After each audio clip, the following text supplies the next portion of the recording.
Hello friends, আশা করছি তোমরা সকলেই ভালো আছো। কেরিয়ার পয়েন্ট বেঙ্গলি চ্যানেলে তোমাদের সবাইকে ওয়েলকাম জানাই। তো আজকে আমি আবার এসে গেছি তোমাদের নতুন একটা গভর্নমেন্ট জবের নোটিফিকেশান নিয়ে।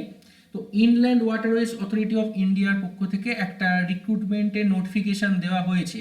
তো যেই নোটিফিকেশানটায় হয়তো হিউজ কোনো ভ্যাকেন্সিস নেই, কিন্তু বেশ কিছু ভ্যাকেন্সিস রয়েছে। যারা ইন্টারেস্টেড বা কারোর এডুকেশনাল কোয়ালিফিকেশানের সাথে যাদের ম্যাচ করছে, তারা অবশ্যই কিন্তু এটাই অ্যাপ্লাই করবে। ওপেনিং ডেট অফ অ্যাপ্লিকেশন এখানে দেখতেই পাচ্ছ, এটা শুরু হয়েছে আগস্টের 16 তারিখ থেকে এবং এটা শেষ হয়ে যাওয়ার কথা ছিল সেপ্টেম্বরের 15 তারিখ, অর্থাৎ আজকে। কিন্তু এটা এক্সটেন্ড করা হয়েছে 21 তারিখ অবধি। অর্থাৎ তোমাদের হাতে যারা দেখছো, কেউ যদি অ্যাপ্লাই করতে চাও, এখনও 6 দিন সময় আছে। তোমরা ইনল্যান্ড ওয়াটারওয়েজ অথরিটি অফ ইন্ডিয়ার ওয়েবসাইট থেকে গিয়ে এই জবগুলোর জন্য অ্যাপ্লাই করতে পারো। তো চলো এবার দেখে নিই জবগুলোর ডিটেলস কি থাকছে। প্রথমেই যেটা থাকছে অ্যাসিস্ট্যান্ট ডিরেক্টর ইঞ্জিনিয়ারিং ডিপার্টমেন্টের, যেখানে পে লেভেল থাকছে পে লেভেল 10-এ এবং তোমাদের বেসিক পে শুরু হচ্ছে 56,100 টাকা থেকে। ম্যাক্সিমাম এজ লিমিট হতে পারে 35, ম্যাক্সিমাম 35 বছর এজ লিমিট হতে পারে। দুটো ভ্যাকেন্সিস রয়েছে। তারপরে রয়েছে অ্যাসিস্ট্যান্ট হাইড্রোগ্রাফিক সার্ভেয়ার, যেখানে পে লেভেল 10 এবং এটাও ম্যাক্সিমাম এজ 35 হতে পারে। টোটাল ভ্যাকেন্সি রয়েছে একটা। Licence engine driver pay level 6-এ পেমেন্ট হবে এবং এখানে 30 বছরের মধ্যে বয়স হতে হবে। ভ্যাকেন্সি রয়েছে একটা। জুনিয়র অ্যাকাউন্টস অফিসার, এখানে পে লেভেল 6-এ পেমেন্ট হবে, 30 বছরের মধ্যে বয়স। টোটাল ভ্যাকেন্সিস রয়েছে এখানে 5টা। জুনিয়র অ্যাকাউন্টস অফিসারের ক্ষেত্রে 5টা ভ্যাকেন্সিস। ড্রেস্ট কন্ট্রোল অপারেটরের ক্ষেত্রেও 5টা ভ্যাকেন্সিস, পে লেভেল 6, 30 বছরের মধ্যে বয়স। স্টোর কিপারের পে লেভেল 4-এ পেমেন্ট হবে, স্যালারি হবে। 25 বছরের মধ্যে বয়স হতে হবে স্টোর কিপারের, একটা ভ্যাকেন্সি রয়েছে। মাস্টার সেকেন্ড ক্লাস রয়েছে, পে লেভেল 4-এ পেমেন্ট হবে, 35 বছরের মধ্যে বয়স, 3টে ভ্যাকেন্সি রয়েছে। স্টাফ কার ড্রাইভারের ক্ষেত্রে 3টে ভ্যাকেন্সি। মাস্টার থার্ড ক্লাস রয়েছে, একটা ভ্যাকেন্সি।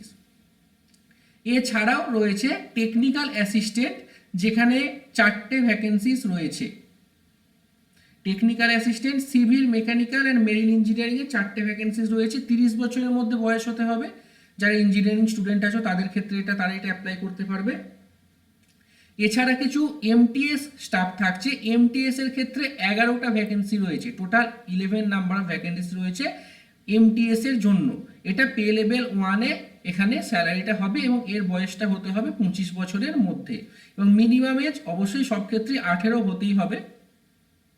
এরপরে যাদের কিছু ফিজিক্যাল ইস্যু আছে তারা এগুলো দেখে নিতে পারো। নেক্সট আমি যেটা তোমাদেরকে তুলে ধরার চেষ্টা করব সেটা হচ্ছে এতগুলো যে পোস্ট তোমাদের দেখালাম, প্রত্যেকটা পোস্টের জন্য কি এডুকেশনাল কোয়ালিফিকেশন প্রয়োজন হচ্ছে। প্রথমেই যেটা দেখেছিলে অ্যাসিস্ট্যান্ট ডিরেক্টর ইঞ্জিনিয়ারিং এর ক্ষেত্রে, এখানে degree in civil or mechanical from a recognized university institute. এখানে দুটো ভ্যাকেন্সি ছিল দেখেছিলে, একটা সিভিলে একটা মেকানিক্যালে। তার জন্য বিটেক থাকতে হবে যে কোনো ইনস্টিটিউট বা ইউনিভার্সিটি থেকে। তার সঙ্গে কারা অগ্রাধিকার পাবে, যাদের এক্সপিরিয়েন্স আছে inland waterway dredging and river conservancy work বা রিভার ট্রেনিং, এইসব কাজে যাদের এক্সপিরিয়েন্স রয়েছে তারা কিন্তু একটা অ্যাডভান্টেজ এখানে পাবে। এছাড়াও অ্যাসিস্ট্যান্ট হাইড্রোগ্রাফিক সার্ভেয়ার থাকছে, সেক্ষেত্রেও ডিগ্রি থাকতে হবে সিভিল ইঞ্জিনিয়ারিং এবং তার সঙ্গে 3 বছরের এক্সপিরিয়েন্স থাকতে হবে হাইড্রোগ্রাফিক সার্ভেতে। ওকে, তো এইটা তোমাদের থাকতে হচ্ছে অ্যাসিস্ট্যান্ট হাইড্রোগ্রাফিক সার্ভেয়ারের ক্ষেত্রে। নেক্সট আমরা দেখে নিচ্ছি লাইসেন্স ইঞ্জিন ড্রাইভার। এখানে এই পদটা মাধ্যমিক পাস হলেই হবে এবং তার সঙ্গে সার্টিফিকেশন থাকতে হবে কমন লাইসেন্স ইঞ্জিন ড্রাইভারের এবং অবশ্যই সাঁতার জানতে হবে, শুড নো সুইমিং, সুইমিং জানতে হবে এবং তার সঙ্গে কোস্ট গার্ড প্যারামিলিটারি ফোর্সে যদি কেউ জব করে থাকে, এক্সপিরিয়েন্স থাকে, সে কিন্তু একটা অ্যাডভান্টেজ এখানে পাবে। জুনিয়র অ্যাকাউন্টস অফিসারের ক্ষেত্রে ডিগ্রি থাকতে হবে কমার্সে 3 বছরের এবং তার অথবা ডিগ্রি থাকতে হবে কমার্সের যে কোনো ইউনিভার্সিটি উইথ ইন্টার আইসিডাব্লিউএ বা ইন্টার সিএ। এখানে গ্র্যাজুয়েট হতে হবে কমার্সে জুনিয়র অ্যাকাউন্টস অফিসারের ক্ষেত্রে। ড্রেজ কন্ট্রোল অপারেটরের ক্ষেত্রে মাধ্যমিক পাস হতে হবে এবং তার সঙ্গে ফার্স্ট ক্লাস ড্রাইভারের 10 বছরের এক্সপিরিয়েন্স কিন্তু এখানে থাকতে হবে এবং এই ক্ষেত্রেও কিন্তু সুইমিং জানাটা বাধ্যতামূলক। তাছাড়াও dredger preference will be given as ex serviceman, coast guard প্যারামিলিটারিতে যা ফোর্সে যারা চাকরি করেছো তারা এই ক্ষেত্রে একটা অগ্রাধিকার পাচ্ছ। স্টোর কিপারে থাকছে ম্যাট্রিকুলেশন থাকতে হবে, মাধ্যমিক পাস হতে হবে এবং তার সঙ্গে 5 বছরের একটা এক্সপিরিয়েন্স দরকার স্টোরসের ক্ষেত্রে, হ্যান্ডলিংয়ের ক্ষেত্রে, ইকুইপমেন্ট ম্যানেজমেন্টের ক্ষেত্রে, এবং তার সঙ্গে degree of recognized university or its equivalent knowledge of accountancy, book keeping and type writing এবং অ্যাকাউন্টেন্সি বুক হ্যান্ডেলিংয়ে তোমাদের কিন্তু একটা এক্সপিরিয়েন্স থাকা দরকার স্টোর কিপারের ক্ষেত্রে। মাস্টার সেকেন্ড ক্লাস যেটা বলা হচ্ছে certificate of competency as master second class, এবং অবশ্যই শুড নো সুইমিং, সাঁতার জানতে হবে।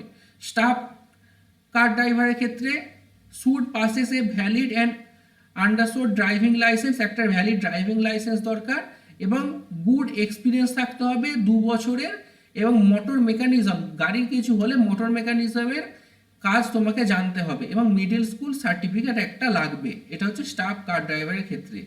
মাস্টার থার্ড ক্লাস যেটা বলা হচ্ছে সেটা হচ্ছে certificate of competency as master third class, should know swimming, এই ক্ষেত্রেও কিন্তু তোমাদের সাঁতার জানাটা বাধ্যতামূলক। এমটিএ স্টাফ যেটা রয়েছে, এমটিএ স্টাফেরটা দেখো সব থেকে সবাই যেটা অ্যাপ্লাই করতে পারবে সেটা হচ্ছে শুধুমাত্র মাধ্যমিক পাস হলেই এখানে যে এমটিএস পাস মাল্টিটাস্কিং স্টাফ, এই পদটার জন্য সবাই অ্যাপ্লাই করতে পারবে। এমটিএস পদটার জন্য কিন্তু এক্সট্রা কোনো রকম কোনো স্কিল বা কোয়ালিফিকেশন লাগছে না, শুধুমাত্র মাধ্যমিক পাস হলেই ওই যে 11টা সিট রয়েছে এমটিএস এর জন্য সেখানে তোমরা অ্যাপ্লাই করতে পারবে।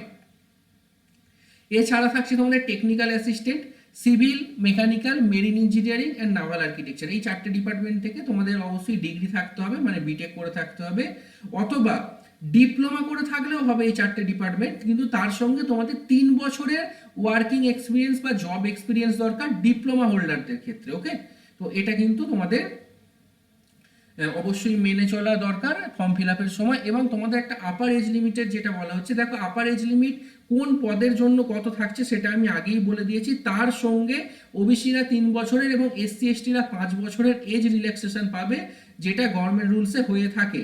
এবং জেনারেল ক্যান্ডিডেটদের অ্যাপ্লিকেশন ফি হচ্ছে 500 টাকা, এবং এসসি এসটিদের জন্য 200 টাকা থাকছে। ওকে, ওবিসিদের জন্য 500 টাকা, জেনারেল এবং ওবিসিদের জন্য 500 টাকা ফর্ম ফিল আপ, এবং বাকি সবার জন্য এসসি এসটি যারা ক্যান্ডিডেট থাকছে তাদের জন্য 200 টাকা কিন্তু ফর্ম ফিল আপ এখানে লাগছে।